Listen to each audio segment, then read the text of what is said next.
자, 안녕하세요. 연말정산 강의를 담당하고 있는 윤희원 세무사입니다. 자, 어느덧 연말정산 시즌이 다가오고 있습니다. 자, 2024년 기속에 대해서 2025년 2월달 연말정산을 수행하게 되는데요. 자, 담당자로서 1년에 한 번 하는 업무다 보니까 좀 어려움을 느낀 경우가 굉장히 많이 있습니다. 자, 그걸 대비해서요, 인하우스에서는 11월부터 연말정산 강의가 진행이 되고요. 여러분의 경력에 따라서 다양한 과정을 구비하고 있습니다. 저는 이제 기본 과정하고 실전반을 담당하고 있는데요. 기본 과정은 2년 미만 정도의 실무 경험을 가지신 분을 대상으로 해서요. 연말정산을 대비해서 이틀 동안 자세하게 강의가 진행이 될 거고요. 실전반의 경우에는 이미 연말정산 경험이 있으신 분을 대상으로 해서 계정세법과 그다음에 주요 항목에 대해서 핵심적인 사항 위주로 진행이 될 예정입니다. 자, 내년 연말정산 업무를 대비해서 여러분이 실수하지 않고 수월하게 업무를 진행할 수 있도록 준비를 하였습니다. 12월부터 강의실에서 뵙도록 하겠습니다.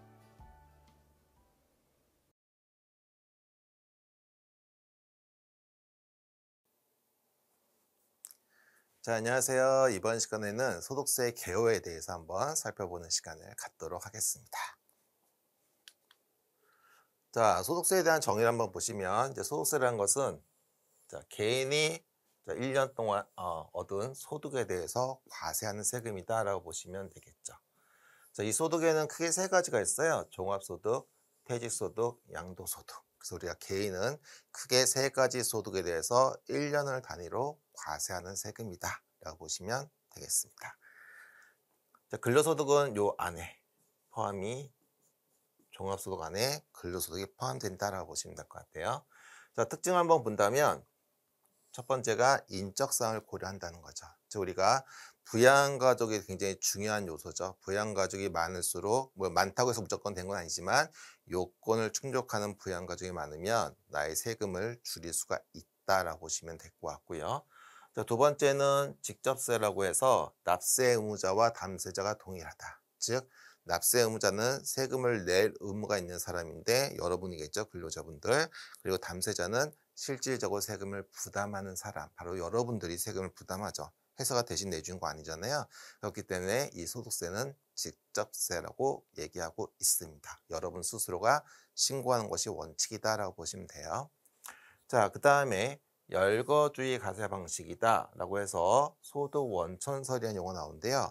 이 소득세는 바로 법에 열거된 거에 대해서만 세금을 부과할 수 있어요. 그렇기 때문에 열거되어 있지 않으면 내가 뭔가 소득이 발생하더라도 실질적인 소득세는 부과할 수 없다라고 보시면 되겠습니다. 자, 그 다음에 세율은 우리가 6%에서 45%까지 구간별로 적용하고 있습니다. 이 세금은 항상 과세표준이라는 것을 계산한 다음에 거기에다가 세율을 적용하는 것이다 라고 보시면 돼요. 자, 이제 세율의 구간이 나와 있는데요. 자, 최저 세율은 6%에서 최고 세율은 45%까지 우리가 이렇게 구간별로 적용한다라고 보시면 되는데, 자, 이 소득세라는 것은 국세죠.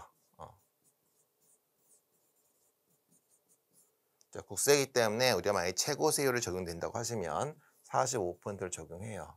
근데 이것만 내시면 되는 것이 아니라 항상 거기에 10%가 지방세 명목으로 지방소득세가 발생하죠. 그래서 10%인 4.5%. 그래서 결국 49.5%가 실질적인 국세와 지방세로서 세금을 내고요. 거기다 한 가지 더 본다면 우리가 보통 4월 달에 건강보험 정산이라는 명목하에 여러분의 급여가 높아졌으면 그걸로 인한 건강보험도 추가로 발생한다. 이것도 뭐 일종의 세금 아닌 세금으로 볼 수도 있겠죠. 자, 이제 두 번째는 납세 의무자에 대한 부분인데요. 자, 납세 의무자는 이제 거주자와 비거주자라는 용어를 쓰고 있습니다. 그래서 이건 굉장히 우리가 연말정산할 때 중요한 개념이에요. 왜? 거주자일 때 연말정산과 비거주일 때 연말정산 자체가 아예 다른 방식이기 때문에 처음에 판단을 정확하게 해 주셔야 돼요. 그래서 거주자라는 것은 국내에 주소가 있거나 또는 183일 이상 거소를 둔 자라고 되어 있습니다. 그래서 보통 외국인 연구원하고 우리 회사하고 계약을 했다, 3년간 근무하기로 했다라고 하시면 결국 그분은 바로 국내에 주소가 있다고 보는 거죠. 그만두지 않는다면 계속 근무할 거기 때문에. 자, 여기서 뭘 얘기하는 거냐, 바로 그 사람의 국적이라든지 영주권 취득하고는 전혀 무관하다는 거죠. 다른 나라 국적이나 영주권 갖고 있다고 해도 우리나라에서 최소한 6개월 이상을 계속 생활하면서 뭔가를 한다면 거주자에 속할 수 있는 것이다 라고 생각을 해주시면 되겠습니다. 그래서 거주자에 해당되면 국내 소득, 국외 소득, 모든 소득에 대해서 납세금을 지는 거고요. 그 다음에 비거주자에 해당된다면 국내에서만 발생하는 소득에 대해서만 납세금을 진다, 이렇게 생각을 해주시면 되겠죠. 자, 이제 과세 대상 소득인데, 자, 처음에 우리가 종합소득, 퇴직소득, 양도소득을 말씀드렸는데, 자, 이 종합소득은 크게 6가지로 이렇게 구성이 되어 있다는 거죠. 자, 먼저 이자소득이라는 것은 우리 예금, 이자를 얘기하는 거고요. 그 다음에 배당소득은 여러분이 주식에 투자해서 주주로서 나중에 배당금을 받으시면 배당소득이 되는 거고, 그 다음에 사업소득이라는 것은 우리가 크게 2가지 유형이 있어요. 우리 개인, 사업자, 자영업자분들의 대표적인 사업소득이 하는 거고요. 그 다음에 우리가 프리랜서 이런 분들도 사업소득으로 구성한다. 자, 여러분들은 이제 뭐예요? 근로소득자죠. 그래서 근로소득이 될 것이고, 그 다음에 연금소득이라는 것은 우리가 국민연금, 나중에 일정한 나이가 됐을 때, 또는 여러분이 금융기관의 연금상품에 가입해서 나중에 또 일정한 나이가 됐을 때 연금을 수령하시면 연금소득이 되는 거죠. 그 외에 우리가 뭐 경품을 당첨됐다든지 기타 법에 열거된 거에 해당되시면 기타 소득이라는 거를 구성하게 됩니다. 자, 그리고 요 퇴직소득이라는 것은 우리가 이제 뭐요? 퇴직금 받는 걸 얘기한다, 이렇게 보시면 되겠고, 그 다음에 마지막에 양도소득이라는 것은 뭐 부동산을 처분했다든지 또는 뭐 비상장 주식을 처분했다든지 그걸로 인해서 발생한 소득을 얘기한다라고 보시면 되겠습니다. 자, 그래서 우리의 소득은 크게 이렇게 8가지로 되어 있고, 이 소득세법은 열거된 거에 해당할 때만 세금이 부과되기 때문에 이 8가지에 해당되면서 이 안에 우리가 법에 열거된 소득에 해당됐을 때만 세금을 부과한다라고 보시면 되겠습니다. 자, 이제 과세 방법인데요. 과세 방법은 원칙이 종합과세라고 되어 있어요. 자, 그래서 이 이자, 배당, 그 다음에 사업, 근로연금, 기타 이 6가지는 합산신고인데 나는 연말정산할 때 뭔가 합산했던 기억이 없다라고 생각하실 수 있는데요. 자, 여러분들은 다 이제 근로소득자죠. 그리고 대부분은 이자 소득 정도는 많이들 있으실 거예요. 그러면 이거를 합산하는 건데 원래 개념상, 근데 우리는 따로 합산 기억이 별로 없으실 거예요, 일반적인 경우는. 왜냐하면 자, 여기 있는 분리과세라고 해서 분리과세가 되는 것들은 제외하기 때문에 그렇습니다. 그럼 분리과세가 뭐냐? 자, 분리과세라는 것은요, 일정한 소득을 지급할 때 원천징수를 하면 더 이상의 세금 문제가 없는 것들을 얘기해요. 그래서 우리가 대표적인 게 요 이자 배당인데, 요게 얼마까지나 2천만 원까지.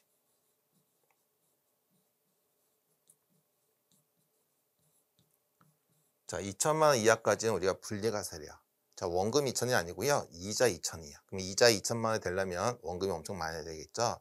그래서 2천만 원 이하까지는 우리가 은행에서 이자를 받을 때 세금을 떼고 받으시면 더 이상 세금 문제가 없어요.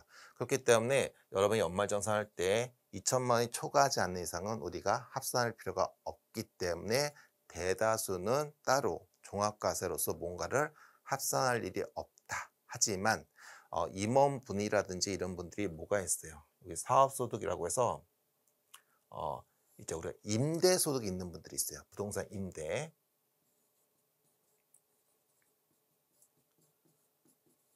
상가나 이런 것도 오피스텔 임대하고 있으면 사업소득이 발생해요. 그래서 그런 분들은 근로소득하고 사업소득을 합산해서 별도로 5월달에 따로 신고를 해줘야 된다, 이렇게 보시면 되겠습니다.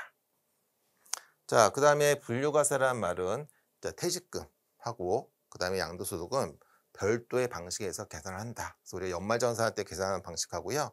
여러분이 퇴직금을 나중에 받았을 때 계산 방식하고 또 부동산을 팔았을 때 계산 방식이 다르게 적용된다라는 의미입니다.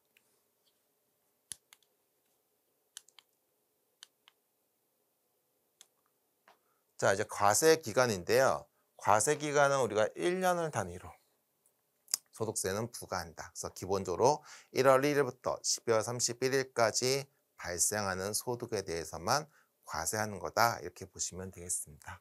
뭐 예외사항이 있지만 뭐 일반적인 경우는 아니겠죠. 그래서 뭐 사망했을 때는 사망일까지, 해외로 출국했다면 이제 출국일까지를 기간으로 보도록 되어 있습니다.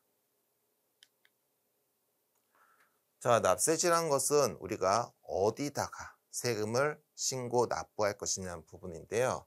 이 소득세는 결국 관할 세무서를 결정하는 기준이 납세지인데 바로 여러분 주소지의 관할이다.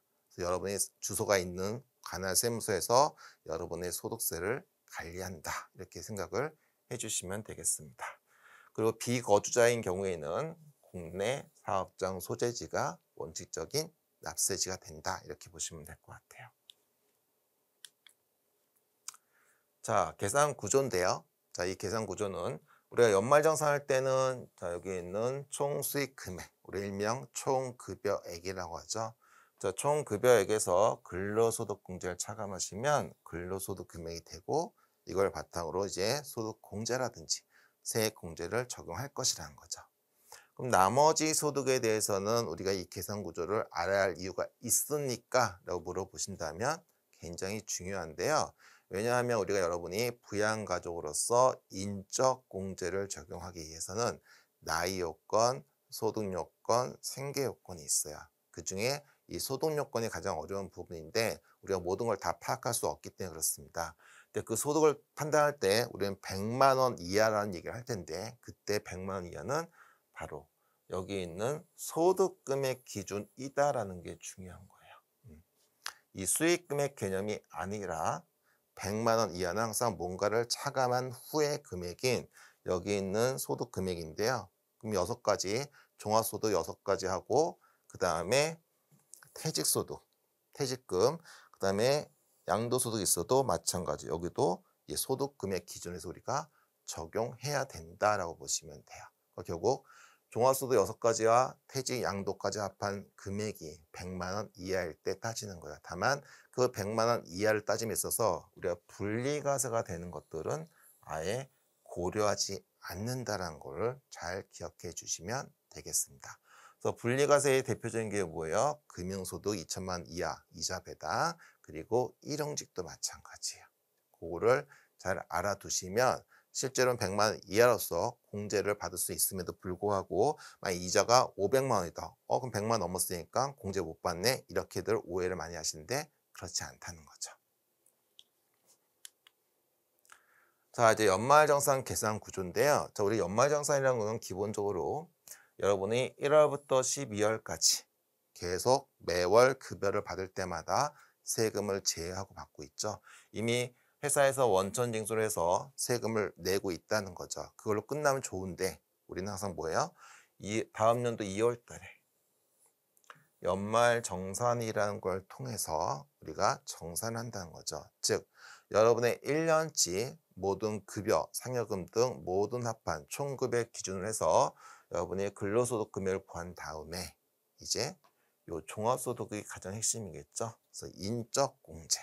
그래서 부양가족에 따라서 숫자에 따라서 그다음에 요건을 충족했을 때 공제를 받느냐 못 받느냐에 따라서 공제를 많이 받으면 그만큼 과세 표준이라는 게 작아지기 때문에 그만큼 세금이 줄어드는 효과가 발생하겠죠. 그래서 항상 나하고 급여가 동일함에도 불구하고 왜 누구는 세금을 더 냈다, 누구는 돌려받았다 이런 얘기를 많이 하시는데 거기에 첫 번째가 바로 요 소득공제를 더 혜택을 누가 받았느냐라는 걸 보셔야 된다는 거죠. 자, 두 번째는 자, 세액공제하고 세액감면이 있는데 이 세액공제가 중요하겠죠. 바로 두 번째는. 가장 대표적인 게 뭐 있나요? 우리 보험료, 뭐 의료비, 교육비, 또 기부금 이런 거. 그런 것도 특별세액 공제하는데 그걸 누가 더 혜택을 많이 받았느냐 또는 연금 상품에 가입해서 뭐 연금 계좌 세액 공제를 누가 더 많이 받았느냐 자 이런 거에 따라서 우리가 결국 혜택을 많이 받으시면 이 결정세액이라는 게 줄어드는 거죠. 자 이게 제일 중요한 숫자죠.